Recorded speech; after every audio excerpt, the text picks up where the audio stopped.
नमस्कार मित्रांनो, ठरलं तर मग या मालिकेच्या आजच्या भागात आज आपण बघणार आहोत. अर्जुन हा त्याच्या रूममध्ये काम करत बसलेला असतो. तेवढ्यात कल्पना तिथे येते. अर्जुन म्हणतो की मम्मा आज असं अचानक. कल्पना म्हणते की अरे सहजच आले होते, म्हटलं चला तुझ्यासोबत बोलून येऊयात. तर अर्जुन म्हणतो की चला माझंही काम संपलंय आता. अर्जुन त्याचं लॅपटॉप ठेवण्यासाठी उठतो तर अर्जुनच्या डोक्यात कळ मारून येते. तर कल्पना विचारते की काय रे, काय झालं? अर्जुन म्हणतो की जरा डोकं दुखतंय माझं. कल्पना म्हणते की थांब, मी तुला चांगली तेलाने मालिश करून देते. अर्जुन म्हणतो की नाही अगं नको, सकाळी उठल्यावर मला आपोआप बरं वाटेल. कल्पना म्हणते की अच्छा, म्हणजे तेलसुद्धा तुला तुझ्या बायकोकडूनच लावून घ्यायचं आहे तर? नाही म्हणजे लग्न होईपर्यंत तू आईकडून सगळे लाड करून घेतलेस, आता बायकोशिवाय तुला कोणी दिसतच नाही आहे. अर्जुन म्हणतो की मम्मा तू पण पूर्ण आजीसारखं बोलणार आहेस का? कल्पना म्हणते की अरे गंमत केली रे. बरं तुला झोपायचं आहे तर झोप. कल्पना तिथून जायला लागते तेव्हा अर्जुन म्हणतो की मम्मा थांब, तूच मालिश करून दे. आणि मग कल्पना छानपैकी अर्जुनच्या डोक्याला तेल लावून देत असते. सायली हे सर्व बघत असते तेव्हा कल्पना सायलीकडे बघून हसते. कल्पना अर्जुनला म्हणते की अर्जुन तुला आठवतं का रे, लहान असताना तुम्ही तेल लावून घ्यायचे आणि पहिल्यांदा तेल कोण लावणार यावरून तुमची भांडणं व्हायची. अर्जुन म्हणतो की हो ना, आणि एकदा तर मी तेलाची वाटी घेऊनच पळालो होतो आणि सगळं तेल डोक्यात जाण्याऐवजी माझ्या नाकातोंडातच गेलं होतं. माफ करा मित्रांनो, पण जर तुम्ही चॅनलवर नवीन असाल किंवा अजूनही चॅनलला जर सबस्क्राईब केलं नसेल तर प्लीज सबस्क्राईब करा आणि बेल आयकॉनवरही क्लिक करा. स्टार प्रवाहावरील सर्व मालिका तुम्हाला आमच्या चॅनलवर बघायला मिळतील. धन्यवाद. कल्पना म्हणते की हो ना, आणि तेव्हा अस्मिता किती चिडली होती. कल्पना म्हणते की त्या दिवशी तर तुम्ही सगळ्यांनी तेलाची होळीच खेळली होती, सगळ्या घरात नुसतं तेल तेल करून ठेवलं होतं. अर्जुन म्हणतो की मम्मा आम्ही किती मस्ती करायचो ना. कल्पना म्हणते की हो ना, तुमच्या तिघांची भांडणं सॉल्व करता करताच माझा जीव जायचा. तुमच्या तिघांपैकी मी एकावर जरी ओरडले ना तरी तुम्ही तिघं एकत्र येऊन जायचात. आश्विनला धपाटा घातला की तुम्ही दोघंही रडायचा आणि अस्मिताला बोलले की तुम्ही दोघंही तिला पाठीशी घालायचा. अर्जुन म्हणतो की हो मग अस्मिता लाडकी होती तुझी. कल्पना म्हणते की हो मग अजूनही आहे. अर्जुन म्हणतो की हो आहे, पण आता थोडी कुचकट झाली आहे. तेव्हा दोघीही हसायला लागतात. सायली मात्र फार प्रेमाने त्या दोघांना बघत असते आणि त्या दोघांच्या आनंदामध्ये ती स्वतःचा आनंद मानत असते.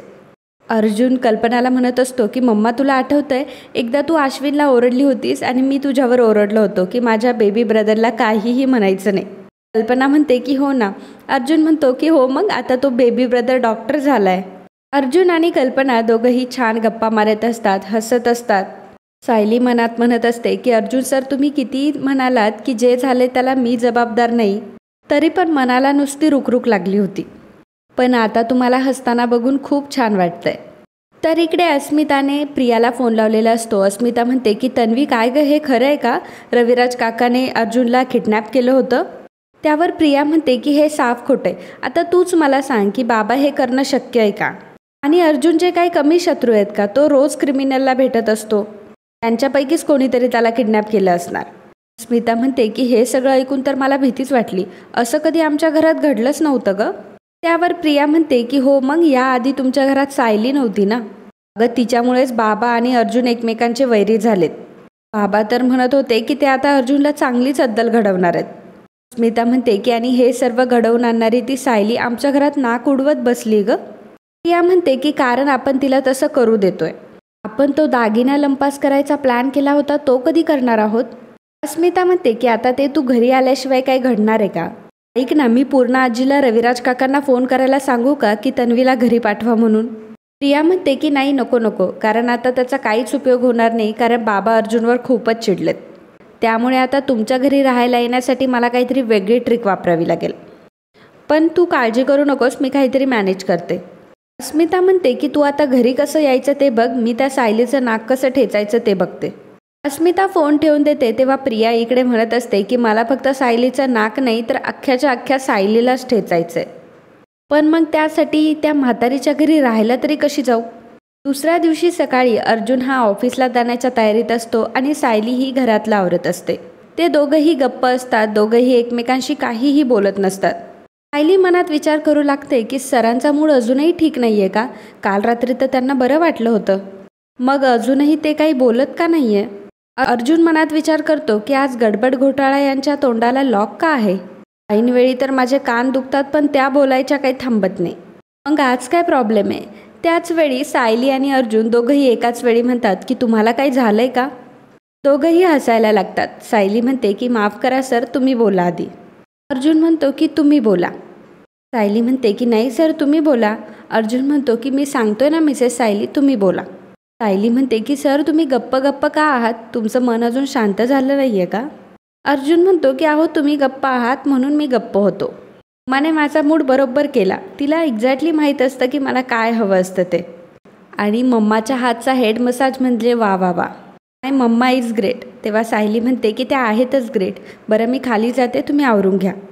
अर्जुन सायलीला थँक्यू म्हणतो. सायली म्हणते की कशासाठी? अर्जुन म्हणतो की काल तुम्ही माझं लाईफ सेव्ह केलं म्हणून. काल तुम्ही पॅनिक अजिबात नाही झालात आणि करेक्ट टायमाला करेक्ट डिसिजन घेतलात. आणि तेही सर्वात महत्त्वाची गोष्ट म्हणजे कोणताही गडबड घोटाळा न करता. सायली म्हणते की सर अहो हे बोलायची काही गरज नाही आहे. सायली अर्जुनला म्हणते की सर आता तुम्ही बोललाच आहात तर एक बोलू का?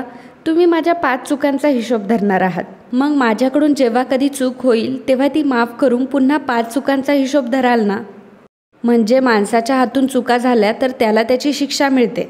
तसंच जर त्याच्या हातून जर काही चांगलं घडलं तर त्याची शिक्षा पण माफ व्हायला पाहिजे ना? शेवटी माणसाचा चांगुलपणासुद्धा मोजला जायला हवा. सायली एवढं बोलून तिथून निघून जाते तर अर्जुन मागे हसत असतो आणि म्हणतो की गडबड घोटाळा.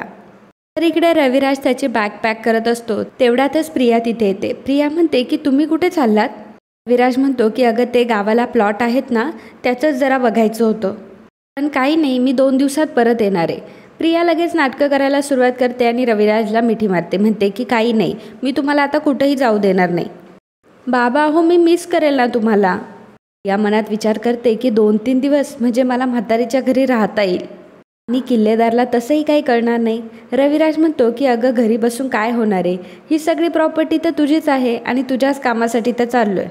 प्रिया म्हणते की मला नको आहे तुमची प्रॉपर्टी वगैरे काही. मला फक्त तुमची मनस्थिती ठीक असायला हवी आहे. मला माहिती आहे की तुमच्यावर अजूनही घाणेरडे आरोप केल्यामुळे तुम्हाला खूप त्रास झालेला आहे. म्हणून तुम्ही ब्रेकफास्ट करतानाही आला नाहीत असं नाही. तुमचा जर मूड चांगला नाही तर मी तुम्हाला कुठेही जाऊ देणार नाही. विराज म्हणतो की कामं काय आपली मनस्थिती म्हणून येतात का? खोटे आरोप केल्यामुळे ना माझा आत्मसन्मान मरणार आहे ना मी, त्यामुळे तू काळजी करू नकोस. प्रिया मनात म्हणते की मी कशाला काळजी करू? तू जर आत्ता मेला तर सगळ्यात जास्त आनंद तर मलाच होईल. हा फक्त तुझी प्रॉपर्टी माझ्या नावावर करून जा म्हणजे झालं. रविराज म्हणतो की काय ग, काय विचार करतेयस? प्रिया म्हणते की हाच विचार करत होते की माझ्या अतिप्रेमामुळे तुमची कामं नको अडायला. प्रिया म्हणते की आणि हे काय बाबा, कशी बॅग भरली तुम्ही? थांबा मीच देते तुमची बॅग भरून. असं म्हणून प्रिया रविराजची बॅग पॅक करून देत असते. प्रिया म्हणते की हे बघा बाबा, तुमचं सगळं काही आहे ह्यात. तर रविराज म्हणतो की चला ओके मग मी आता निघतो. प्रिया म्हणते बाबा त्या 2 दिवसामध्ये मी फॅशन डिझायनिंगचं सगळं ओके करून टाकते. काही पुस्तकं विकत घ्यायची आहे पण जाऊ दे, तुम्ही आल्यावर मग मी घेईल. त्यावर रविराज म्हणतो की आणखी पैसे हवेत का तुला? मग करतो ना ट्रान्सफर तुला. प्रिया म्हणते की ठीक आहे. आणि मग प्रिया रविराजची ती बॅग उचलत बाहेर जात असते. तर इकडे साक्षी मैपतला म्हणत असते की उद्या आश्रमाचा लिलाव आहे, त्यामुळे आता जे काही करायचं आहे ते आता तुम्हालाच हँडल करावं लागेल. मैपत म्हणतो की तू टेन्शन सोड ग. तो मन्याला आवाज देतो. तो मन्याला म्हणतो की उद्या वात्सल्य आश्रमाचं काय ते बिडिंग आहे तर ते सगळं तुला करायचं आहे. आपल्या माणसाला कामाला लाव. साक्षी मॅडम जी कंपनी सांगतीस की त्याच कंपनीला तो मिळाला पाहिजे. आणि याच्यात जर काही घोळ झाला तर त्याच जमिनीत तुला गाडेल मी. मन्या म्हणतो की नाही शेट, मी बरोबर काम करेल ते. साक्षी म्हणते की अहो अण्णा, याला हँडल होईल का? मैपत म्हणतो की अगं दिसतो तसा नाही आहे तो, एकदम पोचलेला माणूस आहे. त्याला चांगलं माहिती आहे की कोणासाठी किती बोली लावायची ते. मैपत म्हणतो की हे बघ, कितीही बोली लागली तरी शेवटी ती आपल्याच कंपनीसाठी लागली गेली पाहिजे. मन्या म्हणतो की हो साहेब, आणि असं बोलून तो तिथून निघून जातो. मैपत साक्षीला म्हणतो की तू सुद्धा लक्ष ठेव, आपलं नाव जरी कुठं येऊ द्यायचं नसलं तरी आपल्याला सावध राहायला पाहिजे. साक्षी म्हणते की ऑफकोर्स माझं लक्ष असणार आहे. त्या वात्सल्य आश्रमाच्या जागी माझं रिसॉर्ट उभं राहणं हे माझं स्वप्न आहे आणि मी त्यासाठी खूप मेहनत केली आणि खूप प्रॉब्लेमही झेललेत.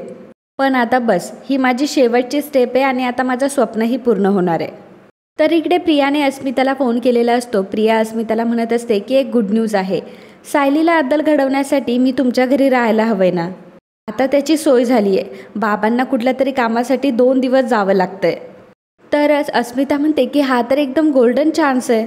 प्रिया म्हणते की बघ ना, आणि तसंही बाबा असते तर मला काही येता आलं नसतं, आणि जर मी खोटं बोलून आले असते तर अर्जुनने सगळं येऊन सांगितलं असतं. अस्मिता म्हणते की बरं ठीक आहे, आपण आजच प्लॅन करून टाकूयात.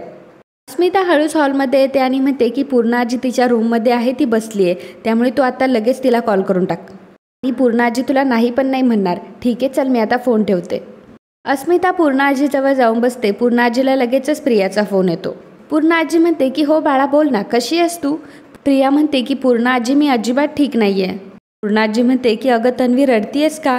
तू रडू नको बरं, माझ्या जीवाला उगाच घोर लागतो. प्रिया म्हणते की पूर्णा आजी अगं मला सहनच होत नाही गं. आपल्या दोन्ही घरांमध्ये पहिल्यांदा किती प्रेम होतं, आणि बघ ना आता हे काय होऊन बसलंय. मला तर असं वाटतं की त्या सायलीची दृष्टच लागली आपल्याला. पूर्णा आजी म्हणते की अगदी माझ्या मनातलं बोलीस बघ, पण काय करणार, आपलेच दात आणि आपले चोट. अर्जुनने बाबांवर किडनॅपिंगचे खोटे आरोप केले होते, त्यामुळे बाबा खूप चिडले होते. मला तर असं वाटलं होतं की तुझं घर माझ्यासाठी कायमचं बंद झालं की काय.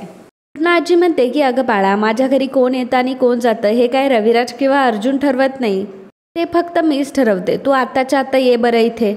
किती दिवस झाले आपण भेटलो सुद्धा नाही. प्रिया म्हणते की मला तिथे यायला आवडतं गं, पण तिकडनं निघालं की मग काळोख होतो आणि घरातले उगाचच काळजी करत बसतात. पूर्णा आजी म्हणते की अगं मग रात्री परत जायचं ठरवूच नको, इथेच राहा. प्रिया म्हणते की खरंच पूर्णा आजी, आणि तसंही बाबा 2-3 दिवसासाठी बाहेर गेलेत आणि मला आईच्या आठवणीने अगदी कसं तरीच होतं. पूर्णा आजी म्हणते की मग तर तू येच आणि चांगली 2 दिवसाची बॅग भरून घेऊन ये. प्रिया म्हणते की हो माहिती आहे मला पूर्णा आजी, मी लगेच येते हां. एवढं बोलून प्रिया फोन ठेवते आणि प्रियाला खूपच आनंद झालेला असतो. तर मित्रांनो, आजचा हा भाग इथे संपतो. पुढील भागात आपल्याला पाहायला मिळणार आहे, अस्मिता म्हणत असते की पूर्णा आजी सायलीनेच तुझा हार चोरलाय, तर सायली म्हणत असते की पूर्णा आजी मी नाही घेतला हार. अर्जुन म्हणतो की सगळ्यांना डाऊट आहे ना, मग माझ्या बायकोची पर्स चेक होऊनच जाऊ देत. अस्मिता सायलीची पर्स उलटी करते तर सायलीच्या पर्समध्ये हार नसतो. अर्जुन म्हणतो की आता अस्मिताई तुझी पर्स उलटी कर. अस्मिता तिची पर्स उलटी करते तर तो हार हा अस्मिताच्याच पर्समध्ये असतो, आणि हे बघून सगळ्यांना मोठा धक्का बसतो. तर मित्रांनो, असेच ठरलं तर मग या मालिकेचे अपकमिंग एपिसोड बघण्यासाठी आत्ताच आपल्या चॅनलला सबस्क्राईब करा. आणि आजचा हा व्हिडिओ तुम्हाला आवडला असेल तर व्हिडिओला लाईक आणि कमेंट करायला अजिबात विसरू नका. धन्यवाद.